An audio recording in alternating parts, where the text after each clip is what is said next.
अभिमन्यु के साथ में छल करने लगा। अभिमन्यु से कहा, बेटा ये अस्त्र शस्त्र तुम्हारे हाथों में अब शोभा नहीं देती है, इन्हें अब फेंक दो, अस्त्रों की कोई जरूरत नहीं है बेटा, मैं तुम्हें अपने गले से लगाना चाहता हूं। आज अभिमन्यु ने कहा, चाचा अगर आप मुझे गले ही लगाना चाहते थे तो फिर चक्रव्यूह का भेदन क्यों किया? अभिमन्यु समझाने लगा, चाचा जब आपने चक्रव्यूह भेदन का चिट्ठी खत मेरे ताऊ और चाचा के पास भिजवाया, जब नहीं याद रहा, अब तुम्हें मेरी वीरता पर, मेरे साहस पर प्रबल हो गया, मेरे वीरता को देखकर पिघल गए। लेकिन बेचारा अभिमन्यु क्या जाने कि मेरे साथ में छल हो जाएगा। आज जो अभिमन्यु का सारथी था उसने मना किया, भैया यहां पर आपके साथ में छल हो रहा है, अगर मेरी बात आप मानो मैं रथ को वापस कर दूं, जिस रास्ते से रथ को हम यहां लाए हैं उसी रास्ते से भाग सकते हैं, आप आज्ञा दो। आज अभिमन्यु ने कहा, सारथी तुम्हारी हिम्मत कैसे हुई? एक वीर, एक योद्धा चक्रव्यूह का भेदन करके यहां आया है और तुम उसका साहस बढ़ाना दूर, उसका प्रबल गिरा रहे हो। आज सारथी ने कहा, नहीं ऐसा कुछ नहीं है, मैं आपकी भलाई के लिए बोल रहा हूं, आप मेरी बात मानो पारथ। आज अभिमन्यु ने सारथी की एक भी बात नहीं मानी। इधर अभिमन्यु ने क्या किया कि अभिमन्यु ने अस्त्र शस्त्र और फेंक दिए तत्काली, घेर शत्रुओं ने लिया दीना घेरा डाली। आज अभिमन्यु को दुर्योधन अपने 100 भाइयों के साथ में गुरु द्रोण, कर्ण, कृपाचार्य, जयद्रथ सभी योद्धा आ गए हैं। आज दुर्योधन ने कहा, मारो कूटो, ये यहां से जिंदा नहीं बचना चाहिए। बेचारा अभिमन्यु उस जगह क्या कर सकता, अपने अस्त्र शस्त्रों को फेंक दिया है। दुर्योधन ने अभिमन्यु के साथ में छल कर लिया। आज अभिमन्यु जो ही रथ से उतरा है, सबसे पहले दुर्योधन ने अभिमन्यु के सारथी के बाण मारा। आज सारथी रथ से नीचे गिर पड़ा। जितने भी अभिमन्यु के योद्धा थे वो सब बाहर खड़े हुए हैं, अंदर नहीं जा पाए। अभिमन्यु बेचारा अकेले चक्रव्यूह के 6 द्वार तोड़कर 7वें द्वार पर जब पहुंच गया, आज अभिमन्यु के साथ में छल हो गया। प्यारे अभिमन्यु ने अपने मन में विचार कर लिया कि आज प्राण नहीं बचेंगे, अब यहां से जिंदा कैसे जाया जाए। लेकिन अपनी मां की, अपनी पत्नी की बातें याद आ रही हैं। अभिमन्यु से अभिमन्यु की पत्नी ने कहा था कि अगर आप भारत के वीर हो तो मैं भी एक भारत की नारी हूं, युद्ध करने के लिए कुरुक्षेत्र के मैदान में जा रहे हो, चक्रव्यूह का भेदन करोगे जाकर, तो वहां से अगर पराजय स्वीकार करके लौटे, अगर विजय नहीं हुए तो मुझे अपना मुंह मत दिखलाना। इधर उत्तरा ने भी यही बात को कहा। सुभद्रा ने कहा, बेटा मेरे दूध की कीमत मिट्टी में मत मिला देना, मेरे कुल का नाम कुल में दाग मत लगा देना। बेटा युद्ध करने के लिए तुम जा रहे हो, लेकिन लाज रखना, विजय पकड़ के आना। जब अभिमन्यु गया था, आज माता सुभद्रा को संकेत होने लगे थे, इधर उत्तरा को भी संकेत हुए थे, लेकिन क्या करें, विधि का विधान कोई टाल नहीं सकता। अभिमन्यु के ऊपर जब सब योद्धा प्रहार करने लगे, आज अभिमन्यु ने अपने रथ की बल्ली को निकाला है। बल्ली को लेकर के अभिमन्यु युद्ध करने लगा। आज दुर्योधन ने ऐसा बाण मारा है कि अभिमन्यु के हाथ से वो बल्ली छूट कर गिर गई, अभिमन्यु के हाथ में लग गई। आज अभिमन्यु अपने हाथ को देखने लगा, बैठ करके बाण को निकाला, फेंक दिया। तब तक क्या किया, रथ का एक पहिया निकाल लिया अभिमन्यु ने, उस पहिए से युद्ध करना प्रारंभ कर दिया। इधर गुरु द्रोणाचार्य जी ने क्या किया, जयद्रथ ने बाण मार दिया। आज अभिमन्यु का वो पहिया भी टूट कर गिर गया।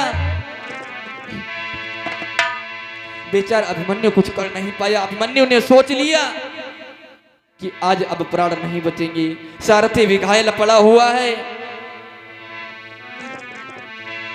कि हे तात हे मातु जहां हो तुम, प्रणाम है तुम्हें बही, अभिमन्यु का इस भांति मरना भूल जाना नहीं। मैया, मैं आज अपने प्राणों को गवा रहा हूं, आपकी बात को नहीं माना, उत्तरा के लिए अपने मन में विचार कर रहा है। आज मैंने अपनी उत्तरा की बात को मान लिया होता तो ये दिन नहीं देखना पड़ता। आज अभिमन्यु अकेला बेचारा क्या कर सकता है। सभी योद्धा अभिमन्यु के बाण मार रहे हैं।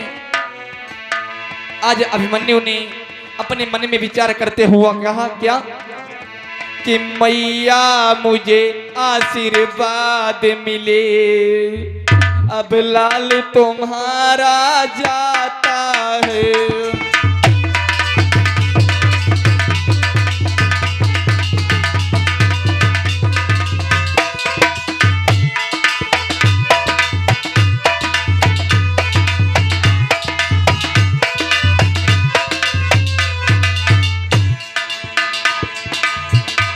मैया मुझे आशीर्वाद मिले,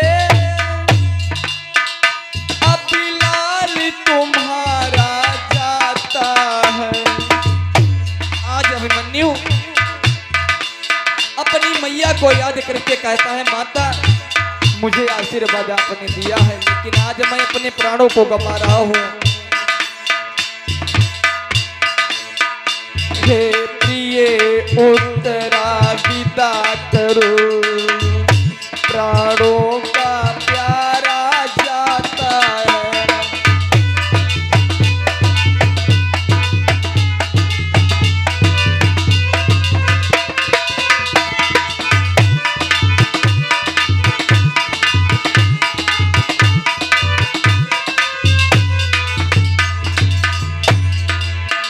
हे पूज्य पिता चाचा मामा,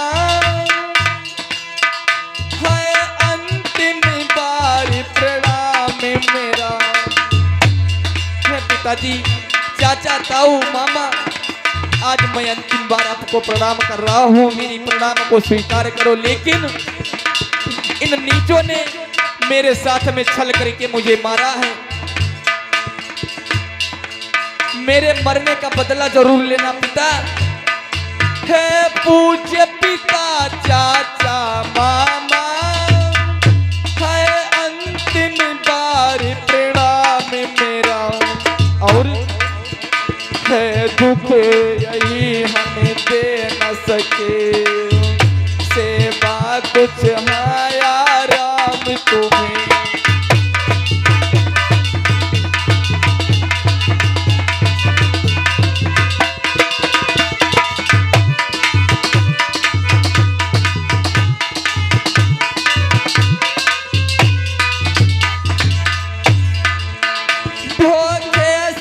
मुझको मारा है, इस अनाचारी का ध्यान रहे। आज अभिमन्यु ने कहा, चाचा इन पापियों ने, नीचों ने मुझे छल करके धोखे से कपट में मारा है, इनसे बदला बस ले लेना। आज अभिमन्यु रो करके बोला है, धोखे से मुझको मारा है, ये अनाचार रहे। इन नीच नृशंस पापियों ने, इन नीच नृशंस पापियों से बदला लेने का ध्यान रहे।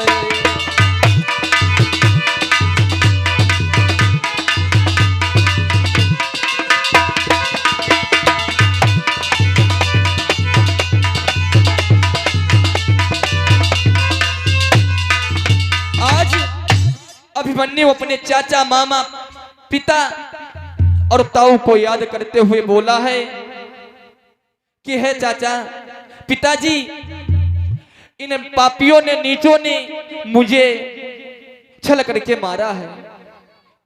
मेरे मरने के बदला अवश्य ले लेना।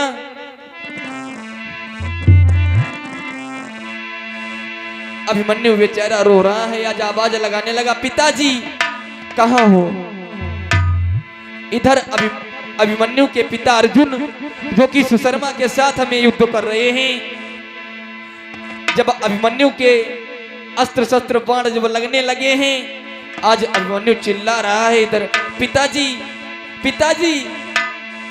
आज ये आवाज अर्जुन के कानों में गूंज रही है। इधर अर्जुन का मन युद्ध करने में नहीं लग रहा है। अर्जुन ने भगवान कन्हैया से कहा, सारथी, ये कैसा विधि का विधान है? मैं कितना अच्छा यहाँ युद्ध कर रहा था, लेकिन मेरे हृदय में कैसी आवाजें उत्पन्न हो रही हैं।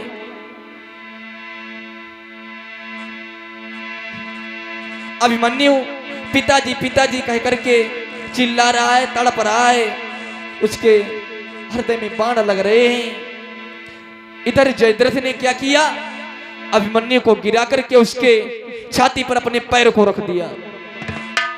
आज अभिमन्यु तड़प रहा है, चिल्ला रहा है।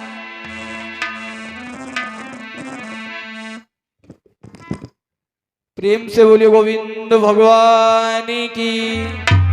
अभिमन्यु बेचारा कुछ कर नहीं सका। इधर अर्जुन ने भगवान कन्हैया से कहा, सारथी आखिर बात क्या है? मेरा बिल्कुल भी मन नहीं लग रहा है युद्ध में। आज भगवान कन्हैया ने कहा, पारथ, युद्ध तो करना ही है। भगवान कन्हैया जानते हैं जो कि होने वाला है वो तो होगा ही। अभिमन्यु की आ गई थी, उसे उस दिन मरना लिखा हुआ था, उसे मरना पड़ा। आज अर्जुन का बिल्कुल भी मन नहीं लग रहा है। इधर घर में उत्तरा भी सोच रही है कि अभी तक मेरे पति देव आए नहीं, पता नहीं उन्हें क्या हुआ होगा। कोई खबर, कोई संदेश भी नहीं आया। मुझे पहले से ही संकेत हो गया था, पहले से ही मालूम पड़ रहा था कि आज मेरा सुहाग जा रहा है।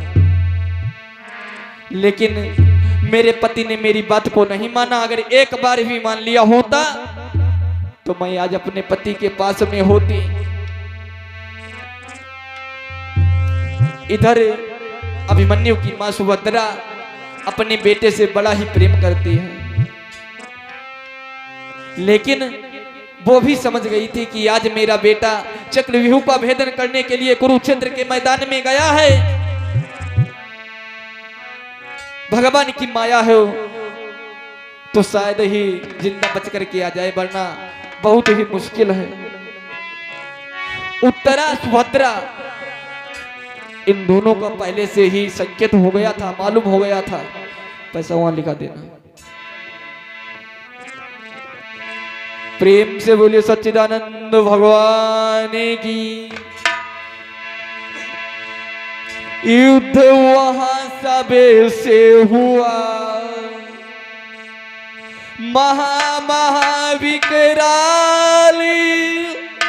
दुशासन पीछे खड़ा, मारी गदा विशाल। आज दुशासन ने जो ही अभिमन्यु के गदा को मारा है, आज बेचारा अभिमन्यु लड़खड़ाते हुए जमीन पर गिर गया और कहने लगा, हे पृथ्वी मां, मैं अंतिम बार आपसे प्रणाम कर रहा हूं। इतने दिन तक मैं आपके ऊपर चला हूं, आज इस संसार से अपना सारा कुछ त्याग करके जा रहा हूं, लेकिन इतना जरूर करना, मेरे चाचा मामा पिता इन सबको मेरी सूचना ये जरूर मालूम हो जाए कि मैंने शत्रुओं से पीठ नहीं दिखाई, छल में मैं मारा गया। परीक्षित जी, अगर अभिमन्यु के पास अस्त्र शस्त्र होते तो वो सातवां द्वार अवश्य तोड़ देता। मामा शकुनी के कहने पर आज दुर्योधन ने छल करके अभिमन्यु बेचारा अकेला है, क्या कर सकता। इधर सारे योद्धा एकत्रित हैं, पूरी सेना है। दुर्योधन अपने 100 भाइयों के साथ में जयद्रथ, कर्ण, कृपाचार्य, गुरु द्रोण सब योद्धाओं ने मिलकर के आज अभिमन्यु का वध कर डाला। अभिमन्यु के साथ में क्या हुआ? ओम शांति कहे गिरा, प्राण गए सुरलोक, पांडव दल में छा गया महाभयंकर शोक। इधर पांडवों में बड़ा ही शोक छा गया। अभिमन्यु के प्राण आज सुरलोक में चले गए। आज अभिमन्यु स्वर्गलोक में चला गया। इस तरीके से मामा शकुनी के कहने पर दुर्योधन ने छल करके अभिमन्यु का वध कराया। आज बेचारा अभिमन्यु मारा गया।